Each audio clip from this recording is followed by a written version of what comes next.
Hello and welcome to Raise Your Vibes with your host, Miriam Khan. I've been wanting to do this particular podcast for some time and I've had to reflect on it. I've had to stand back and look at it from different perspectives, but it's a podcast that really does need to be spoken about, and it's a podcast that I'm sure many people can resonate with, can refer to, can look back at and reflect on. And I think it's also a podcast that might end up being quite timeless. So the title is basically, you can't help everybody, especially if they're not ready to help themselves. Now, what do I mean by that? Because the way that we're brought up, the way that we are designed, the way that we're programmed, the way that our community builds us, the way that our neighborhood, our culture, our traditions, our welfare, our nature versus nurture aspects and dynamics of the people around us always has us looking at this viewpoint that, we really should be helping mankind or womankind, helping our fellow community, helping people that are at the side of us and helping the people that are in our groups, in our circles, in our communities, worldwide, globally. And of course, it goes without saying that we have to do that as human beings. We're taught from a very, very young age not to be selfish, not to be egotistical, not to be, on this journey of globalization or sort of capitalism or searching for wealth and goals. There's all these different dynamics. We are taught from a young age to love thy neighbour. Doesn't matter which culture you're from, that aspect is drilled into us. And it's closer still when that love thy neighbour goes deeper, when it's family, or maybe it's not even blood ties itself. It's people you consider to be family or people that you are within your inner circle as you consider to be family, And people will face very hard, difficult hardships in that journey. They will face some moments of surrender, moments of hardships, moments of troubled times, moments of clarity, moments of breaking points. From listening into my podcasts, I've discussed many, many, many different topics that have arisen over time. Mental health, disability, special needs, love, friendships, breakups, divorce, narcissism, mental health in all aspects and all different fields. And it's not always easy to turn away when someone needs help. But what do you do when you're trying to help someone that you can see clearly needs that help, And there has to be a point sometimes when, unfortunately, you put your energy into that person, you try to rebuild them, you try to support them, you try to help them numerous times. And I mean numerous times, to stand on their own 2 feet, to have some clarity, to have some independence. But there comes a point as well, sometimes, that friendship, that sisterhood, that brotherhood, whatever you've termed that as, the neighbour, there are times when it unfortunately comes to a breaking point.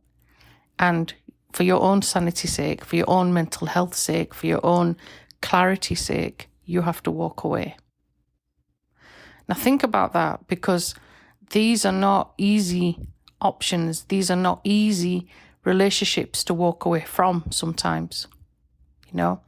Because you've invested time, effort, money, wisdom, your whole soul sometimes into that person, and you've not necessarily put that energy into you. You might have sacrificed some financial aspects, some physical aspects, time aspects. Time is one of those things that's so expensive we don't realize it as a commodity, But it is, because you sacrifice certain things to put someone else's needs first. And you do that at times because you see that person going through hardships. You can relate to them. You can put yourself in an empathetic mode, sympathy mode. You put yourself in their shoes. Maybe you've been through the similar situation, similar heartache, similar steps as them. And also, maybe as a wiser soul, they don't necessarily see you as that sometimes, but as a wiser soul, you're trying to save them the same heartbreak and the same pain that either you've experienced or someone close to you has experienced. So when you're on your particular journey, you're trying really hard to avoid that pain for them. You're trying to keep them away from these aspects. You're trying to help them to be not making the same mistakes as you. You're trying to avoid the pitfalls of life. You're trying to help them be strong. You're trying to help them mold, and you're trying to help them to be tough, and you're trying to help them not to break. In the society we're living in 2022, it's very easy sometimes for people to fall into these loopholes of financial debt, of family debt, of living in trauma and repeat patterns of trauma.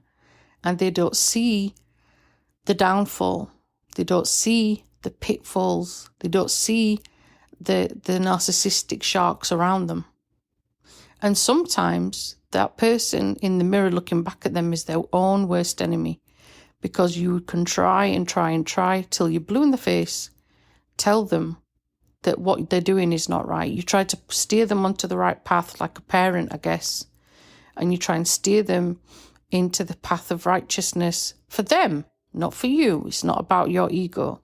You're trying to help them to be surviving, to be molded, to be escaping a very harsh reality of perhaps living on the streets, perhaps having their child taken from them, perhaps losing their job, perhaps being in an unfortunate situation where they're having to live with toxic parents, or worst case scenario, just not having a roof over their head. You know, maybe being in a battered shelter, maybe not even being in a shelter, living rough on the streets. There are different types of comforts that are taken from us when we're vulnerable. And as someone who personally has been homeless, you know, it's something I've never, ever forgotten in my life. And my friends will say to me, remember though, you had this with you and you had this with you. Yeah, I had some things viable, like financial support, because I had the hindsight or foresight, whatever you want to call it, to be prepared. But that doesn't mean I've forgotten that day, and it doesn't mean that I've forgotten that situation, because I never have.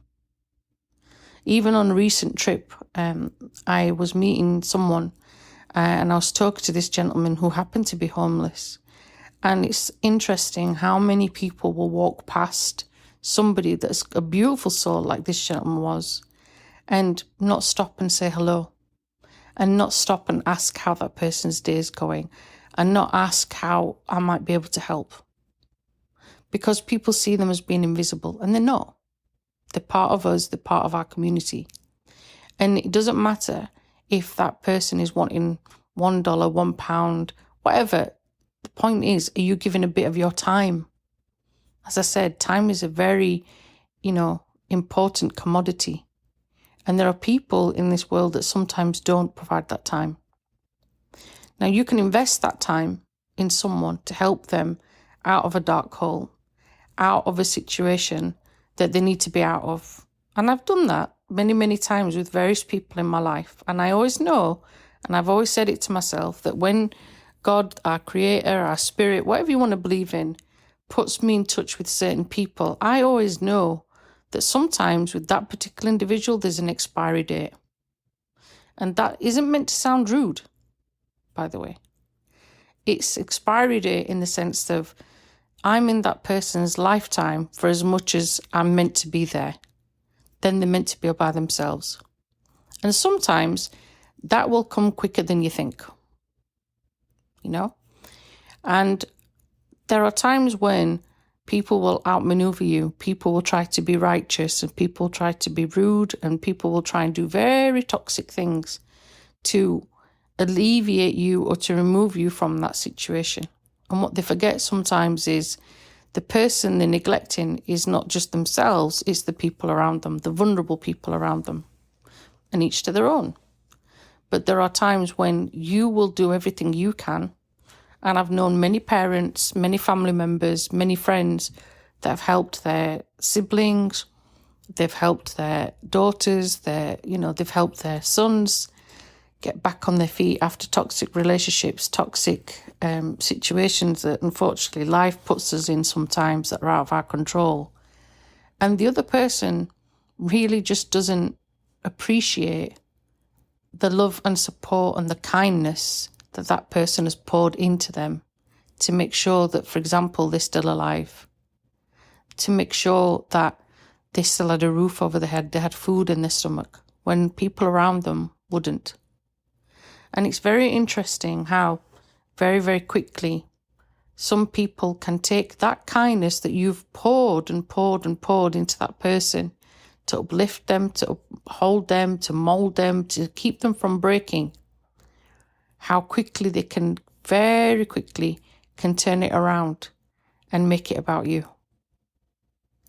And sometimes you have to take a step back, and you have to take a step back in the sense of you reflect and you see that this person really isn't ready to leave that narcissistic loophole they've got themselves into. They're not ready to leave that toxic mess they're in because they're happy staying in it. They're happy being part of it. They're happy being part of the circus. And this is where you sometimes have to make that very difficult decision to walk away and cut ties. And believe me, that's not as easy as you think sometimes. But for your own mental health, it's the right thing to do. I've helped many, many people in my life. They know who they are, and I wish them well. And I hope that in life, when they've had that energy from me, it's done them the world of good at the time. Because I'm the type of person, once I cut ties with you and it's over, you won't be hearing from me again. You can keep knocking at my door, you keep trying to get back in, but there'll be no response. Because once I'm done, I'm done. Maybe it's because I'm a Taurus and I'm the bull and I'm headstrong. Maybe it's because of my ethnic roots, my family roots, my genetic roots, where basically we're Pathans. And once we make our mind up, we're very strong-willed people and very headstrong, very headstrong. And when somebody betrays us and we see it as a betrayal, that's it, we cut that tie. And that person is, to be fair, is lucky to be still standing, because it takes a lot more strength to stay quiet and walk away than it does to verbally blast that person's head off. Because sometimes that doesn't need that energy, that energy doesn't need to resonate because you've said what you've needed to say. And sometimes very little words are more than enough. And I'm someone who chooses my words wisely. But when you're looking at the situation and you're reflecting on it, you can be angry, you can be full of grief, you can be full of remorse, or also you're just worried about certain outcomes too. And it gets to a point where you have to really just detach and let it be in God's hands, Creator's hands, whoever's hands, because you have to hand that burden back to someone else. It's not for you to carry. That person, whoever they are, whoever you've tried to help, sometimes in a very selfish manner, they don't see the toxic mess they're in. They really don't. And some people, seriously, you'll give them a wake-up call. You'll say to them, A, B, C, and D are doing this. You're in danger. It's critical. Be alert. Be aware. Come on, sort this simple thing out. Get yourself into a better routine. And sometimes these people are not stupid. They're educated enough to know. They understand they might be doing similar work in that outline. But they just refuse to let go because they enjoy the craziness a bit too much. And if you've listened to some of my podcasts before, you'll know that some of this is out of patterns of behaviour. The toxicity is so much that they don't even know where to move. And they're trapped in all corners. They don't see it. They're like a deer in headlights. But also at the same time, they enjoy it too. And like I said, you can keep helping and helping and helping. Like I said, I've known people that are grown-ass adults. They're approaching late 40s and they've had the kids taken from them. They're in care. They don't care. They still have that party attitude and then pretending on social media, oh, I'm the best mum or dad of the year. No, you're not. Sorry to sound crude and rude. You're not. You're not, because these are just fake images you're doing to please yourself. It takes a lot more than a couple of pictures and taking someone out for a party to be a parent. There's a lot more involved. And it's retrospect sometimes that you look at where you're thinking to yourself, I've invested my personal time, I've invested my energy, but I've also made big sacrifices for that individual. And that's something you also personally have to live with too. And at the time, was it the right thing to do? Yes. At the time, was the investment in that person, whether it's financial, emotional, whatever you want to call it, mental, spiritual, religious, whatever investment you've made, was it worth it at that time? Yes. But also you wake up too. You have your eyes peeled back and you wake up. And each time you meet someone else that comes in your path, your eyes are a little bit more renewed, because you see the reality in front of you again. And you have to make quicker decisions. Do I help this person? Do I not? And it's sad to say that there are times when you have to walk away from some people and say, I'm sorry, I can't help you. And that's a sad state of facts. It's not about you being ignorant. It's not about you being rude or being unsocial or unhelping others. Sometimes it's also about preserving your energy, not in an egotistical way, not in a rude way, not in a hurtful way to others. It's about preserving you. Because sometimes we are enablers and sometimes we are carers and sometimes we are empaths. And these energy vampires that are out there are aware of that too. And there are some that take advantage. They think you're playing dumb. They think you don't know, but you know. But you have to sometimes see things with your own eyes as well. So sometimes you can't help everyone. You'll try your best. You'll try to support them. And sometimes your needs are not because of helping that individual. Maybe there is a young person involved and maybe you can't help the adult, but you help the younger person that's in that particular environment. And that's fine. Sometimes it's those tools that are needed for that future generation to make a change. And it might be that that's the person that you make the most impact on, not the adult that's around them. And these are things you have to walk away with. That although you couldn't help the other adult, you could help the younger person to come out of this. And that's one of the things that's quite hard, when you're walking into relationships or friendships or sisterhoods or brotherhoods or whatever you want to call it maternally. These are things to be aware of. And people will keep repeatedly trying to help someone many, many times. And if they keep putting their hand in the fire, they're going to keep getting burnt. And eventually you'll get burnt too. And I guess that's what I'm saying. That in a spiritual way, in a physical way, in an emotional, mental health way, sometimes you can't help everybody. And there's times when you have to cut the line and you have to walk away and you have to close that door and you have to close that chapter. And you have to do so for your own mental health's sake. And there's nothing wrong with that. It's not selfish. It's not rude. You're not being hurtful to others. As long as you're clear in your message and you're clear as to why you can no longer help that person, then that's what you have to do. And at the end of the day, it's putting boundaries in to protect your mental health and to protect your future and to protect your inner family. And there's nothing wrong with that. So that's a lesson learned. You can't help everyone. And unfortunately, we have to sometimes weigh up, sometimes quickly, and some decisions could take us years to discover, where we walk away and say goodbye.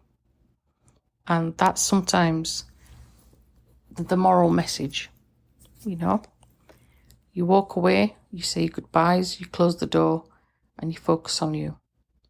And when someone comes along that needs your help, you evaluate, you look at the situation and you decide, do I help this person or not? That's then down to you. You make that decision based on prior experience, from wisdom. Yes, I know it's a bit of an emotional one, but I'm sure this is something that we can all relate to. And again, like I said, be wise, be courteous, be respectful, but also be kind to yourself. Thanks for tuning in. This has been Miriam Khan at Raise Your Vibes.